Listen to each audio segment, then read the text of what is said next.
Sindh corona task force 6 खां 8 ताईं class सुभाणे खां खोलण जो ऐलान करे छडि॒यो। कारोबार रगो आचर जे ॾींहुं बंद रखण जो फ़ैसिलो कयो वियो आहे। वॾे वज़ीर सैयद मुराद अली शाह जी सदारत हेठ सिंध कोरोना टास्क फोर्स जो इजलास थियो आहे, जंहिं में कोरोना वायरस जी सूरत हाल जो जाइज़ो वरितो वियो।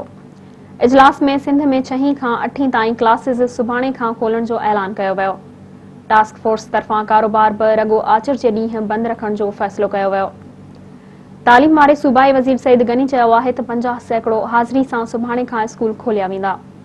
सईद गनी चयो त जेकॾहिं सूरत हाल बहितर थी त प्राइमरी खां 5 ताईं क्लास 21 जून खां खोलिया वेंदा।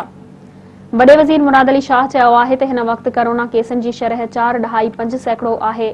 सिंध में कारोबार हाणे रगो आचर जे ॾींहुं बंदि रहंदो। वॾे वज़ीर चयो त कोरोना जा केस घटि थियण खां पोइ अस्पतालनि तां दबाव घटि थियो आहे।